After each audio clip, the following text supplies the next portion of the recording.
yo quiero que usted esté atento, de verdad que tuviese su lápiz y que puedan hacer como los de Berea. Amén.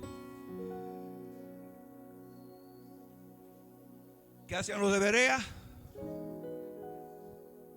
¿Qué hacían los de Berea?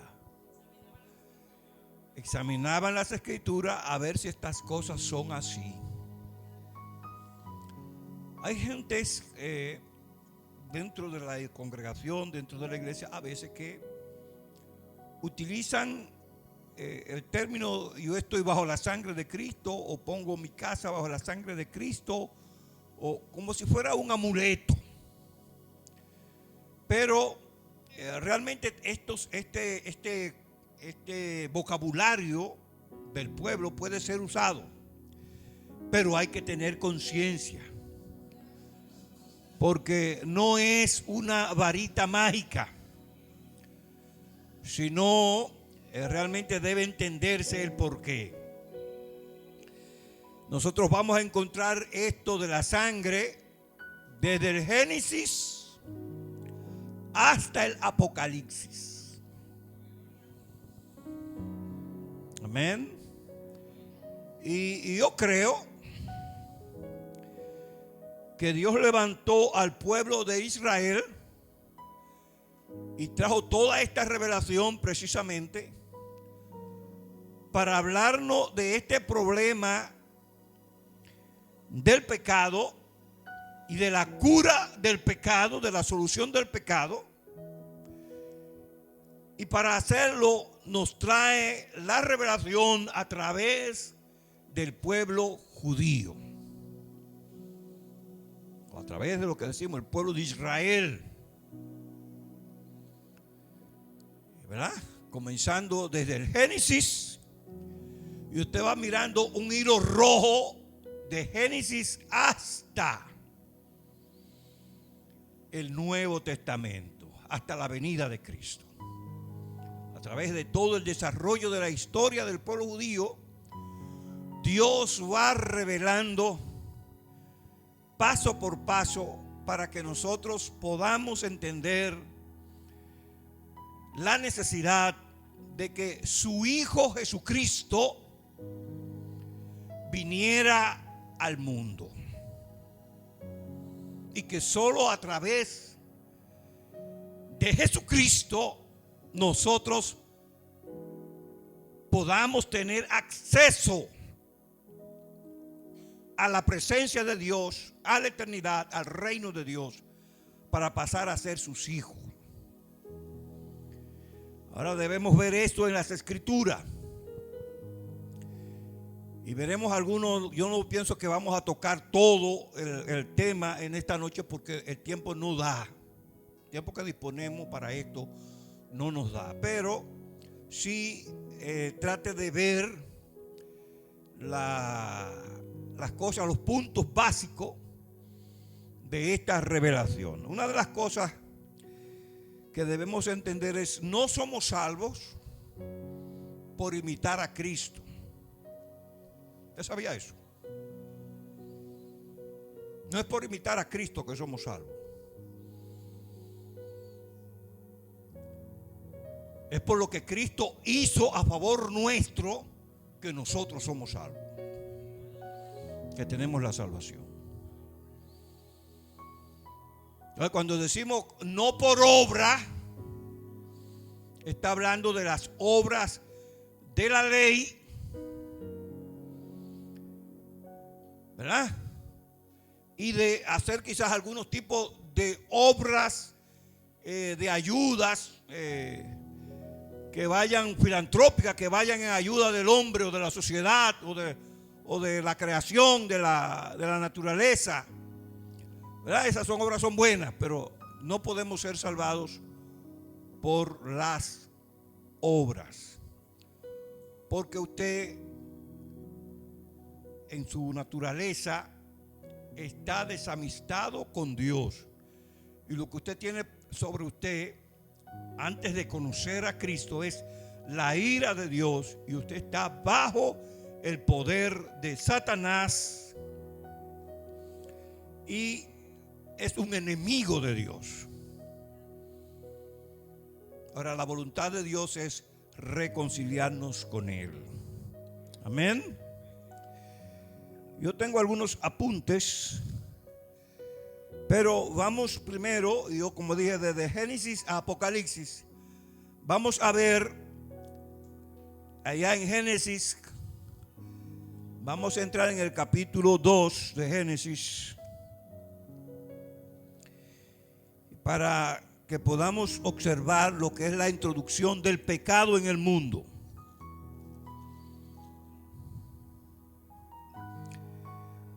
Yo quiero decirle algo. Óigale lo siguiente. Dios hizo uno.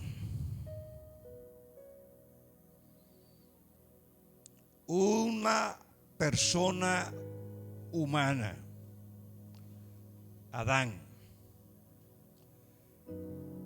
y de él extrajo a Eva, pero hizo uno, porque ese uno, de ese uno, Dios hace toda la raza humana. Y uno, porque ese uno es Cristo Jesús, que es quien en este sistema, en este mundo material, representa a Dios. En Él, en Jesús, por medio de Él, por Él y para Él son hechas todas las cosas. Bien. Entonces, uno, usted va a encontrar muchas doctrinas y va a encontrar aún dentro del judaísmo algunos que dicen que cuando Dios creó a Adán ya le puso a la mujer ahí pegadito, que no es que sale de la costilla como dice como dice la Biblia, sino bueno, el señor Heredia se burla mucho de eso, el recetario, el doctor, de que si todavía nosotros creemos en este siglo XX, todavía podemos creer en que la mujer sale de la costilla del hombre. Amén. Bueno, nosotros veamos o aceptamos lo que las escrituras enseñan o la descartamos como mentiras y engaños, como mitos, como pueden decirse, invenciones de hombre. Pero nosotros sabemos que la escritura es revelación de la palabra de Dios, el programa de Dios. Entonces usted se va a Génesis capítulo 2, cuando Dios crea al hombre, le da un mandamiento.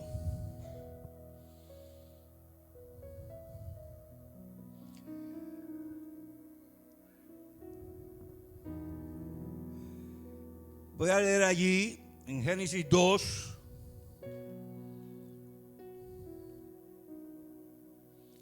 Verso 15. Génesis 2, verso 15.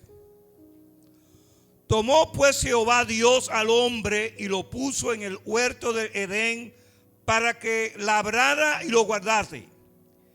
Y mandó Jehová Dios al hombre diciendo: de todo árbol del huerto podrás comer, mas del árbol de la ciencia del bien y del mal no comerás, porque el día que de él comiere, ciertamente morirá. Amén. Aquí está el mandamiento, la prohibición, la prueba para el hombre, en la cual el hombre debía de obedecer. para que la gracia, la misericordia, la riqueza de Dios estén en nuestra disposición, debemos aprender a obedecer. Cuando usted desobedece, se encuentra en problemas. Yo aquí me viene a la mente el caso de Saúl, que Dios le mandó a destruir a Amalek y que destruyera todo lo de Amalek. Y él le reservó la vida al rey y le reservaron de lo más gordo, de lo más hermoso. Y el Señor le dice a Samuel: me pesa haber puesto a Saúl, que no hace lo que le digo. Y cuando viene Saúl delante de Samuel: tú hiciste lo que Jehová te mandó. Sí, nosotros hicimos lo que Jehová mandó. De una vez se puso a hablar. Hicimos lo que Jehová mandó. Y dice Samuel: y ese mugido de ganado que yo oigo. Y entonces ahí viene la excusa. El pueblo reservó de lo más gordo, de lo más hermoso, para sacrificar a Jehová. La respuesta fue: se complace Jehová tanto en que se le sacrifique como en que se le obedezca. Amén. La obediencia, la obediencia, la obediencia, la obediencia. Debemos aprender a movernos en la palabra de Dios, obedeciendo a Dios. Amén. Y aquí el Señor da el mandamiento. Ahora, ¿qué hace Génesis 3? Verso 6. Y vio la mujer que el árbol era bueno para comer y que era agradable a los ojos, y árbol codiciable para alcanzar la sabiduría, y tomó de su fruto y comió, y dio también a su marido, el cual comió así como ella. Entonces fueron abiertos los ojos de ambos y conocieron que estaban desnudos.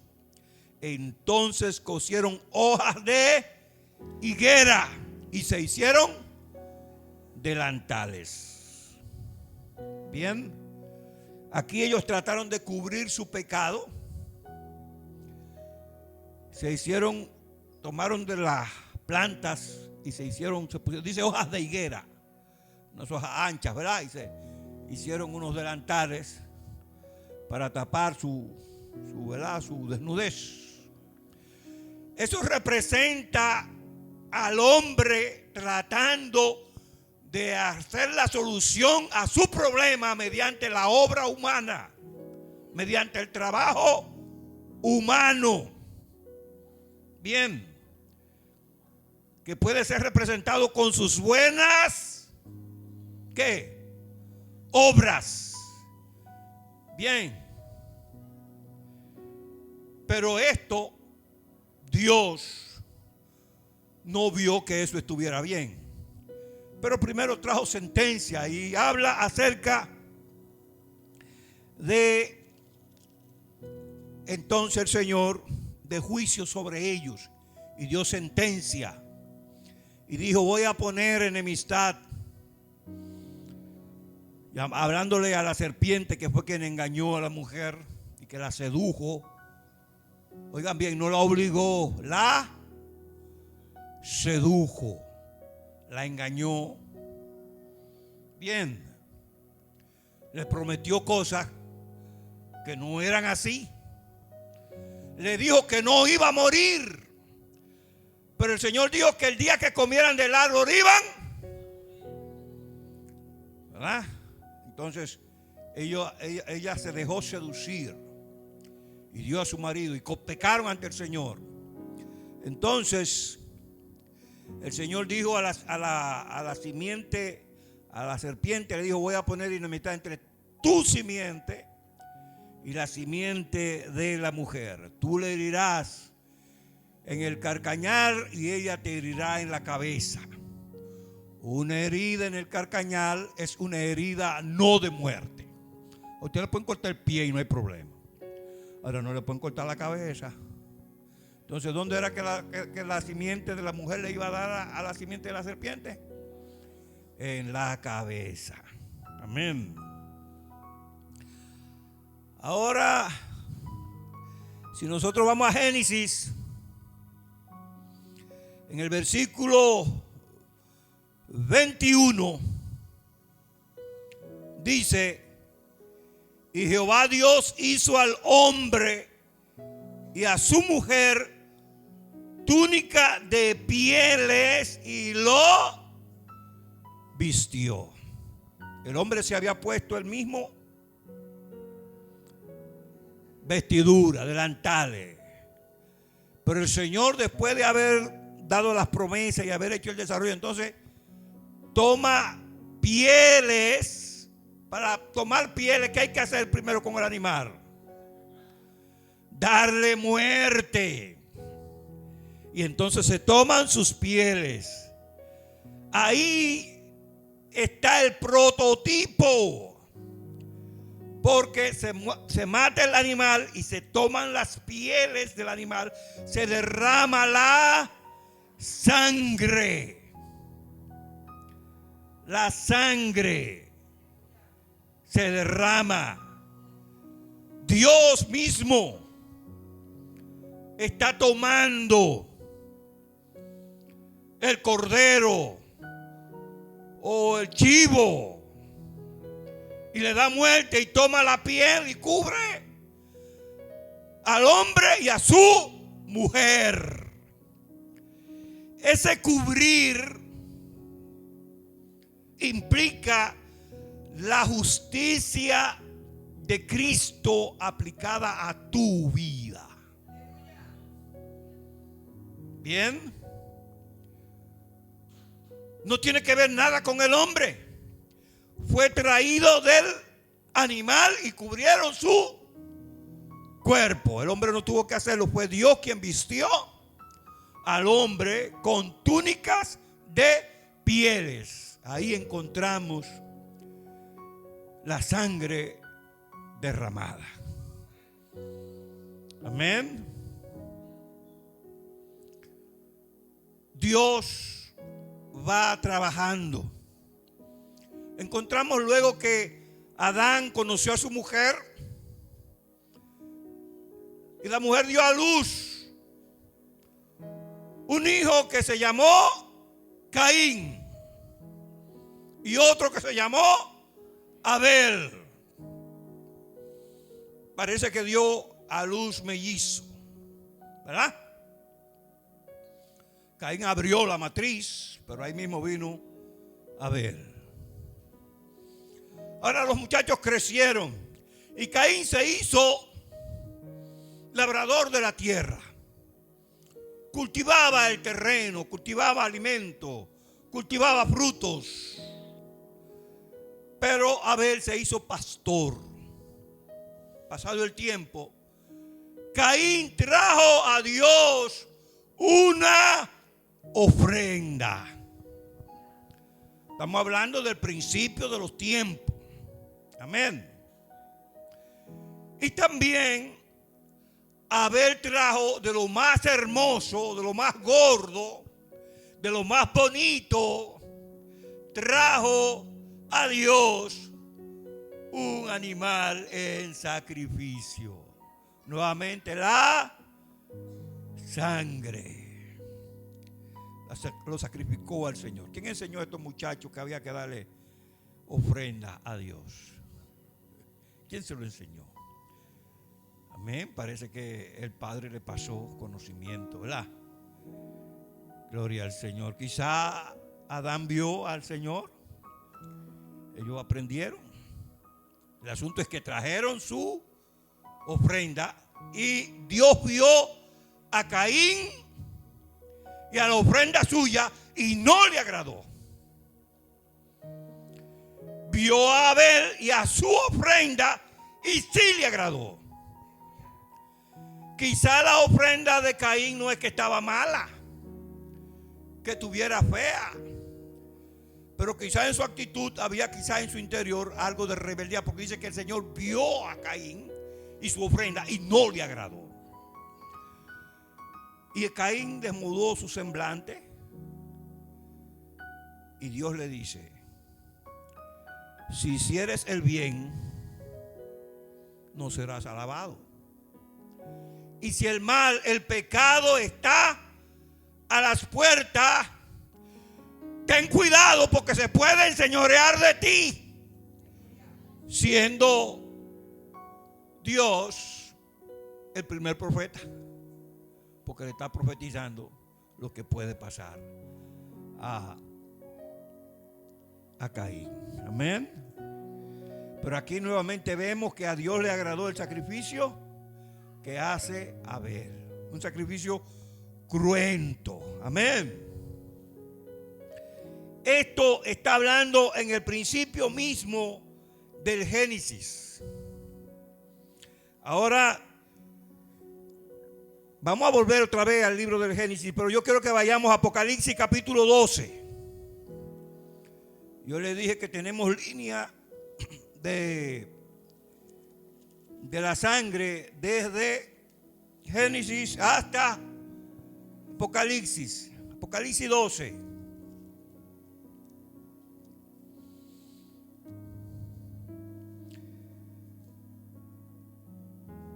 12, 10 y 11. Dice así: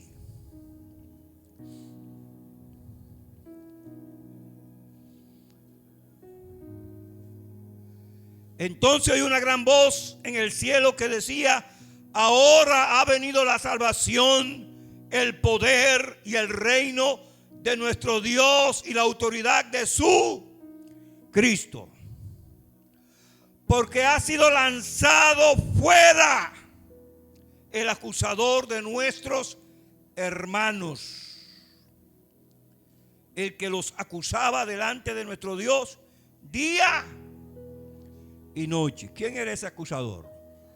Satanás. Amén.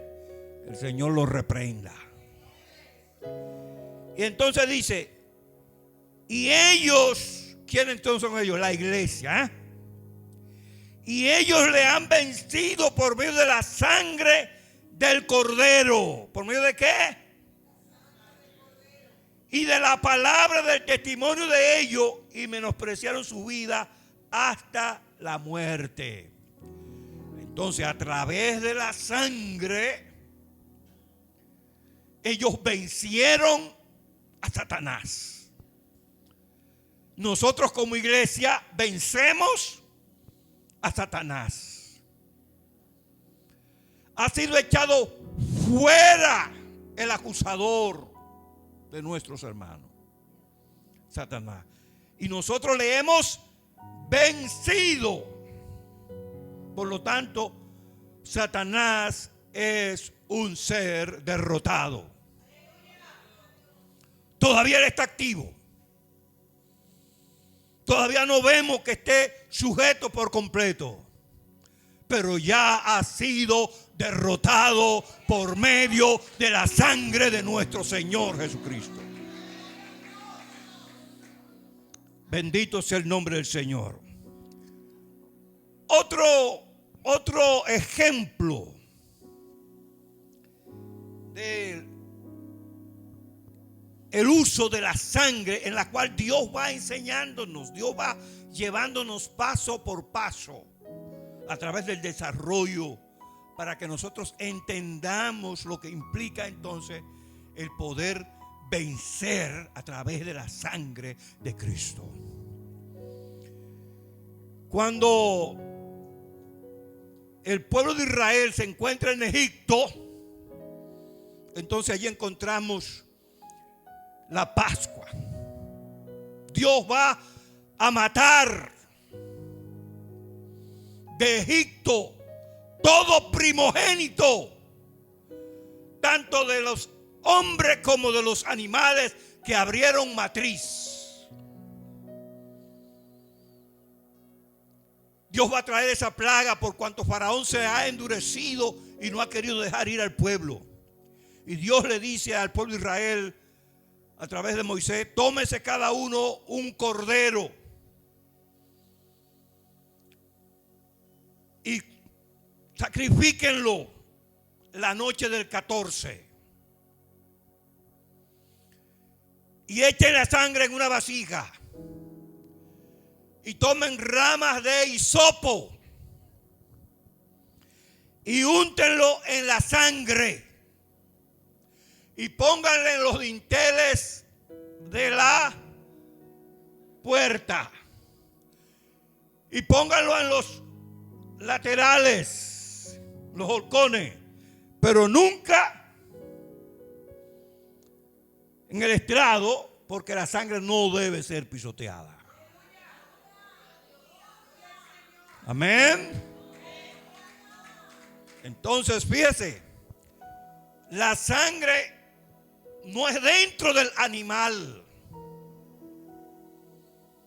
El animal tenía que ser sacrificado y tomar y echar la sangre en una vasija. Y entonces con la rama de hisopo se ponía, se rociaba o se untaban ¿verdad? Lo que cruza de la puerta y en los horcones. Y cuando el ángel de la muerte viniera para matar en la casa donde él viera la sangre, entonces iba a pasar por alto esa casa y no entraría en ella la muerte. Amén. Porque vería la sangre. En Romanos Pablo dice: Cristo es nuestra Pascua que fue sacrificada por nosotros. Amén. Todas esas cosas está hablando de figura, de sombra. Amén. Porque la paga del pecado es la muerte. La gente está muerta en sus delitos y pecados. Viviendo está muerta. Está bajo la ira de Dios y está en camino al infierno, al lago de fuego y azufre. Pero Dios en su misericordia ha hecho una programación, un plan de salvación a través de la sangre. Amén. Y aunque el ángel de la muerte vino a Egipto, en la casa en Gosén donde estaba el pueblo judío, allí no hubo muerte. Ahora, una cosa que tenía que obedecer los judíos era: nadie, después de poner la sangre en los dinteles, nadie debía salir de la casa, porque al salir podía ser muerto. Tenía que estar aplicada. Aplicada en los dinteles. Y los padres de familia tenían que ser obedientes, guardando ese mandamiento. No es simplemente tener el animal, sino tenía que ser sacrificado. Amén. La sangre es efectiva cuando es derramada en el altar. Vamos a ver en Levítico, el libro de Levítico 17. En el 16 habla del día de la expiación. Y habla, ¿verdad?, de la figura del tabernáculo. Y habla de ese día de expiación, que era una vez al año, en el cual el sumo sacerdote primero ofrecía sacrificio por sí mismo y luego tomaba 2 chivos expiatorios, se echaba suerte sobre ellos, y uno era tomado para el sacrificio y el otro era suelto a Azazel. No voy a entrar en muchos detalles ahí, pero aquí vemos el uso del sacrificio, en el que se toma la sangre de la expiación, una parte para hacer entrar al lugar santísimo y otra parte para rociar al pueblo con la rama de hisopo para la purificación por nuestros pecados. Amén. pero ese sacrificio había que hacerlo cada año, continuamente cada año. Amén. Ahora, en Levítico 17, vamos a leer aquí el versículo 10. Y ahí se prohíbe el consumo de sangre. Si yo pasé por alto una cita, porque estoy tratando de ahorrar el tiempo, y es cuando después del diluvio, en Génesis capítulo 9, amén, Dios le da a Noé, se dio un pacto con Noé de que las aguas del diluvio no volverían más sobre la tierra. Y Dios le dice a Noé: todo lo he entregado en tus manos, animales y vegetales, come de ello, pero carne con su sangre no debes comer. Amén. O sea que Dios autoriza el consumo de carne, cosa que no pasó en el principio. En Génesis, en 26, cuando Dios le da toda la hierba verde en que había vida, que era fruto en los animales, y el hombre podían comer de la hierba, pero no podían comer carne. Ahí Dios no lo autorizó. Prácticamente el hombre al principio era vegetariano. Amén. Solo comía vegetales. Pero después del diluvio, entonces Dios autoriza a Noé a comer carne. Todo lo he dado, pero no coma carne con su sangre. ¿Verdad? Porque entonces en Levítico el Señor nos aclara un poquito más. Fíjese que viene trayendo una revelación paulatina y que va enseña al pueblo de Israel el uso de la sangre para hacer expiación por el pecado y la redención. Aquí en Levítico, en el 10 dice: si cualquier varón de la casa de Israel o de los extranjeros que moran entre ellos comiere alguna sangre, yo pondré mi rostro contra la persona que comiere sangre y la cortaré de entre su pueblo. Porque la vida de la carne en la sangre está, y yo os la he dado para hacer expiación sobre el altar por vuestras almas, y la misma sangre hará expiación de la persona. Aquí está la clave. Amén. Del por qué la sangre. Porque la vida de la carne es su sangre. Entonces aquí debemos entender lo siguiente. Todo esto, como vamos a ir a Hebreo, todo esto es figura, es sombra. Verdaderamente estas cosas el Señor las da como una figura para que el pueblo vaya aprendiendo. Y realmente se tomaba la sangre y se rociaba sobre el que presentaba el sacrificio, y la persona quedaba limpia, pero momentáneamente.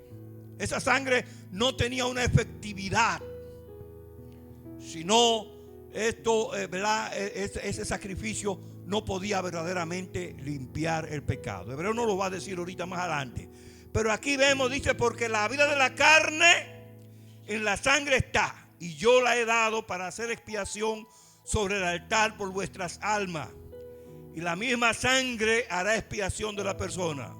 Por tanto, he dicho a los hijos de Israel: ninguna persona de vosotros comerá sangre, ni el extranjero que mora entre vosotros comerá sangre. Y cualquier varón de los hijos de Israel o de los extranjeros que moran entre ellos, que cazare animal o ave, que sea de comer, derramará su sangre y la cubrirá con tierra. Porque la vida de toda carne es su sangre. Por tanto he dicho a los hijos de Israel: no comeréis la sangre de ninguna carne, porque la vida de toda carne es su sangre. Cualquiera que la comiere será cortado.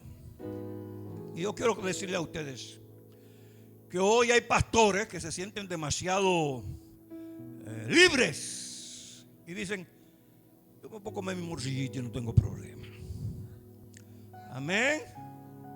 Y aun cuando le hemos hecho la advertencia, porque ese mandamiento no solamente alcanza en el Antiguo Testamento, sino que si usted va a Hechos capítulo 15, en el primer concilio, en la primera asamblea,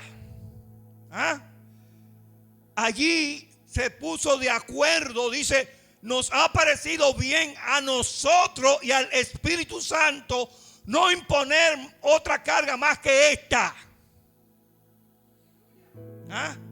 Que se tengáis de comer sangre y de ahogado. Hay otras cosas como no adorar ídolos. Amén. Y el acordarse de los pobres y los necesitados.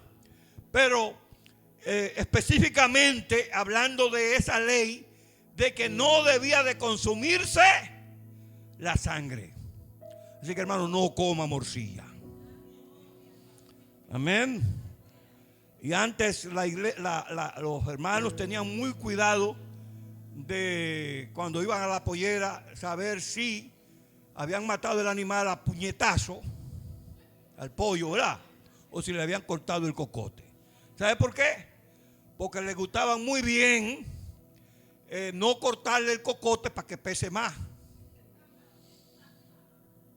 ¿Se ve? Y le venden entonces el animal con su sangre y lo comemos. Por lo menos ahora tenemos pocos problemas, porque en los mataderos de los pollos, esos que venden en las granjas, son de matadero, y hay una cuchilla porque una persona dando el tablazo se le cansa el brazo. Amén. Pero los que compran en pollera, tengan cuidado, porque no debe comerse la sangre. Amén. Amén. Entonces aquí vemos claramente que el Señor le habla acerca de la sangre. Ahora, fíjese que dice que la vida de la carne está en su sangre. ¿Por qué la vida de Cristo tiene, la sangre de Cristo tiene tanto poder? Cristo, la sangre de Jesús, el Cristo, es la sangre que está hecha de Dios. Es una sangre de incalculable valor, porque Cristo, en el espíritu de vida, ¿verdad?, que ofrece su vida. Recuerden que la sangre es la vida. La sangre es la vida. Entonces, Cristo se ofreció en sustitución nuestra para cubrir nuestros pecados mediante el Espíritu eterno. Jesús, aunque se hace hombre y es un cuerpo, ¿verdad?, que viene producto del vientre de una mujer, pero en el momento de la concepción hay una palabra que fecunda el óvulo de María mediante el Espíritu Santo. ¿Qué es lo que dice el ángel? El Espíritu te cubrirá con su sombra, por lo cual el santo ser que nacerá será llamado Hijo de Dios. Entonces, ese que está ahí es Dios. Jesús es unigénito del Padre. No hay otro como Él.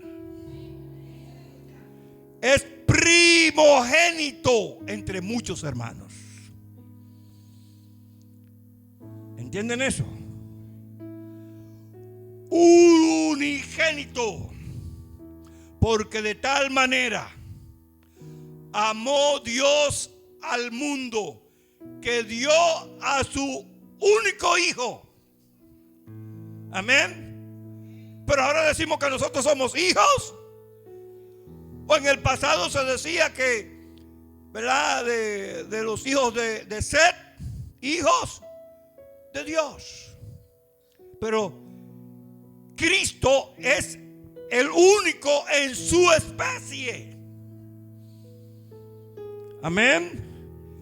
Pero a la vez está relacionado con nosotros, representándonos, porque Él es el segundo Adán.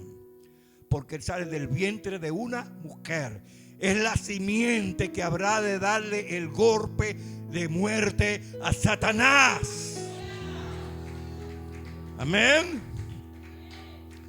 Por lo tanto, despoja a Satanás de cualquier poder para acusarnos delante de la presencia de Dios. Dios es quien puede justificarnos, santificarnos y darnos herencia con Él. Y nadie puede acusarnos. ¿Quién acusará a los escogidos de Dios? Cristo es el que murió. Por lo tanto, la sangre de Cristo tiene poder. Si Satanás viene a acusarte en tu mente y decirte, después del palo dado ni Dios lo quita, diga, mentiroso.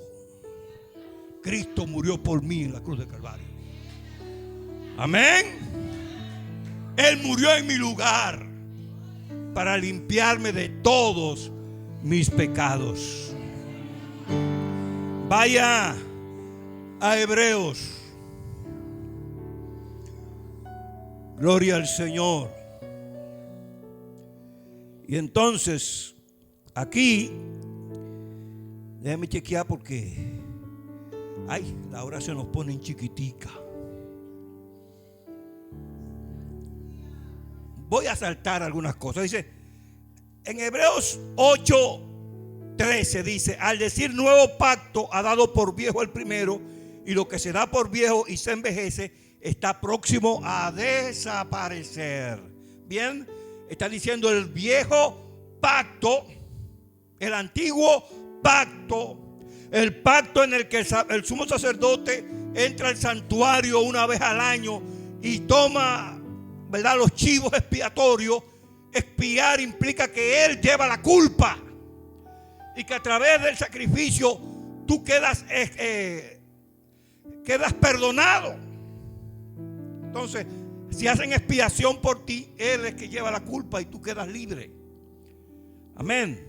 Entonces, pero el Señor crea un nuevo pacto.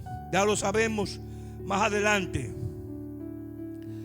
Ahora bien, aún el primer pacto tenía ordenanzas de culto y un santuario terrenal.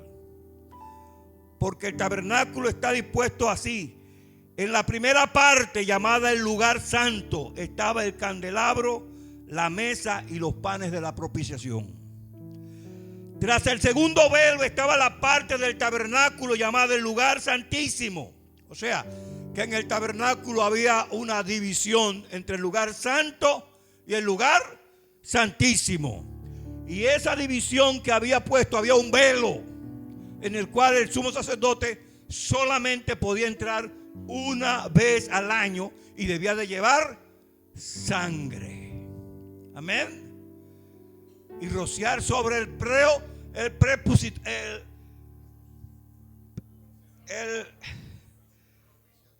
propiciatorio. Amén. El propiciatorio. Entonces, allí rociaba la sangre para que sea acepto. Amén. Ahora, el cual tenía un incensario de oro y el arca del pacto cubierta de oro por todas partes. en la que estaba una urna de oro que contenía el maná, la vara de Aarón que reverdecía y las tablas del pacto. Y sobre ella los querubines de gloria que cubrían el propiciatorio, de las cuales cosas no se pueden ahora hablar en detalle. Y así dispuestas estas cosas, en la primera parte del tabernáculo entran los sacerdotes continuamente para cumplir el oficio del culto. Pero en la segunda parte solo el sumo sacerdote, una vez al año, no sin sangre, la cual ofrece por sí mismo y por los pecados de ignorancia del pueblo, dando al Espíritu Santo a entender con esto que aún no se había manifestado el camino al lugar santísimo, entre tanto que la primera parte del tabernáculo estuviese en pie, lo cual es símbolo para el tiempo presente, según el cual se presentan ofrendas y sacrificios que no pueden hacer perfecto en cuanto a la conciencia al que practica ese culto, ya que consiste solo de comidas y bebidas, de diversas alusiones y ordenanzas acerca de la carne impuesta hasta el tiempo de reformar las cosas. Pero estando ya presente Cristo, sumo sacerdote de los bienes venideros, por el más amplio y más perfecto tabernáculo, no hecho de mano, es decir, no de esta creación, y no por sangre de machos cabríos, ni de becerro, sino por su propia sangre, entró una vez para siempre en el lugar santísimo, habiendo obtenido eterna redención. Porque si la sangre de los toros y los machos cabríos y la ceniza de las becerras rociadas a los inmundos santifican para la purificación de la carne, cuánto más, noten aquí, cuánto más la sangre de Cristo, el cual mediante el Espíritu eterno se ofreció a sí mismo sin mancha a Dios, limpiará vuestra conciencia de obras muertas para que sirváis al Dios vivo. Amén. Así que por esto es mediador de un nuevo pacto, para que interviniendo la muerte para la remisión de las transgresiones que había bajo el primer pacto, los llamados reciban la promesa de la herencia eterna. Porque donde hay testamento es necesario que intervenga muerte del testador. ¿Qué estamos diciendo? En el santuario terrenal, que era una sombra del celestial, entraban los sacerdotes y ministraban, pero eso no quitaba verdaderamente los pecados, simplemente lo cubrían por un tiempo. Ahora, venido Cristo, en el tiempo señalado, Él se ofrece a sí mismo por nuestros pecados. Y al ofrecerse a sí mismo, Él está saldando la deuda que nosotros tenemos contraída con la justicia de Dios. Nosotros todos merecemos la muerte. Merecemos ser arrojados para siempre fuera de la presencia de Dios. Pero Cristo viene y toma nuestro lugar y Él da su vida en lugar de la nuestra. Al decir que Él da su vida en lugar de la nuestra, la vida de Cristo puede abarcarnos a todos, salvarnos, porque la vida de Él es de incalculable valor. La vida, ¿verdad?, de la carne tiene un valor definido de los animales o de otra persona, pero estamos aquí hablando de la vida de Dios. Yo le he hablado en otras ocasiones acerca de la concepción de Jesús, de que Dios ha tenido 4 maneras para introducir al hombre en el mundo. Cristo es la representación máxima del ser humano, porque Él es la razón por la cual estamos hablando de esto.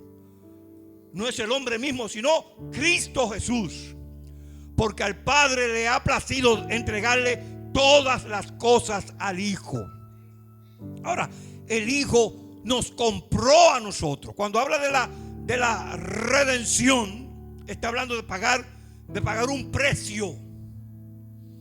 Entonces, nosotros hemos sido rescatados de nuestra vana manera de vivir, no con cosas corruptibles, como oro o plata, sino por la sangre preciosa de Cristo Jesús. Hemos sido redimidos.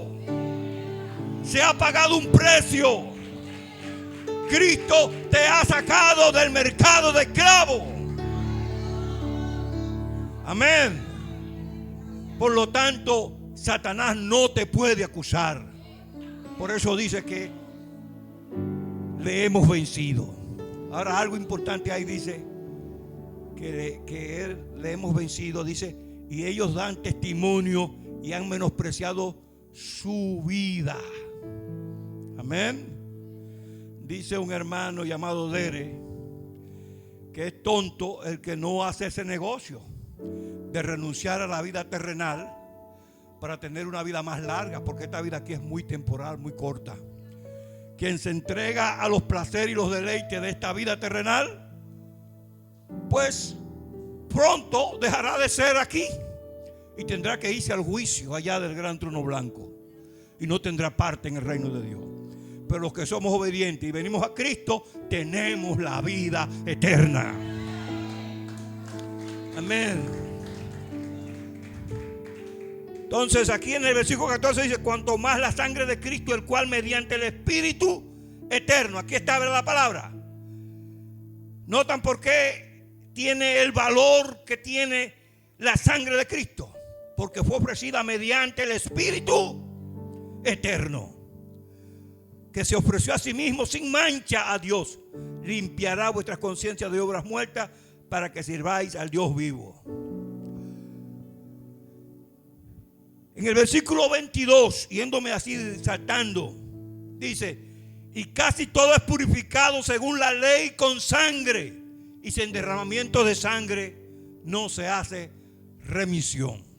Entonces, es a través del derramamiento de la sangre que obtenemos la salvación. Fue pues necesario, versículo 23, que las figuras de las cosas celestiales fuesen purificadas así, pero las cosas celestiales mismas con mejores sacrificios que estos. Pongan atención, porque no entró Cristo en el santuario hecho de mano, figura del verdadero, sino en el cielo mismo, para presentarse ahora por nosotros ante Dios. Y no para ofrecerse muchas veces, como entra el sumo sacerdote en el lugar santísimo cada año con sangre ajena. De otra manera le hubiera sido necesario padecer muchas veces desde el principio del mundo. Pero ahora en la consumación de los siglos se presentó una vez para siempre por el sacrificio de sí mismo, para quitar de en medio el pecado. De la manera que esté establecido para los hombres que mueran una sola vez y después de esto el juicio. Así también Cristo fue ofrecido una sola vez para llevar los pecados de muchos, y aparecerá por segunda vez sin relación con el pecado para salvar a los que le esperan. Vamos a irnos otra vez un poquito al principio, en el versículo 23. Las cosas celestiales, cuando Cristo resucitó, Él lleva la sangre a los cielos. Aquí terrenalmente el sumo sacerdote hacía aspersión de la sangre con la rama de hisopo, pero eso era figura, eso era sombra de lo que iba a venir en el futuro.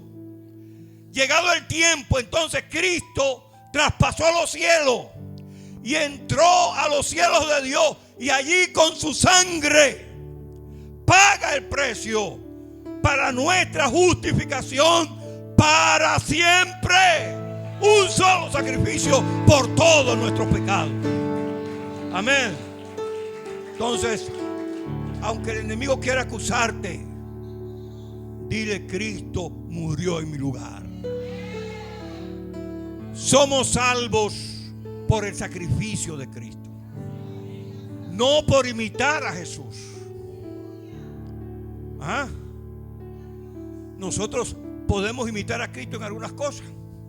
Yo le puedo poner un ejemplo sencillo, en el cual algunos hermanos son bien atrevidos y van y se circuncidan para ir a través de guardar la ley para la salvación. Pero Jesús se circuncidó por nosotros. Nosotros no tenemos que circuncidarnos. El que se circuncida es nuestro corazón para servir a Dios, para andar en obediencia. Amén. Amén. Así que Él entró a los cielos y allí Él se purificó. Los cielos mismos.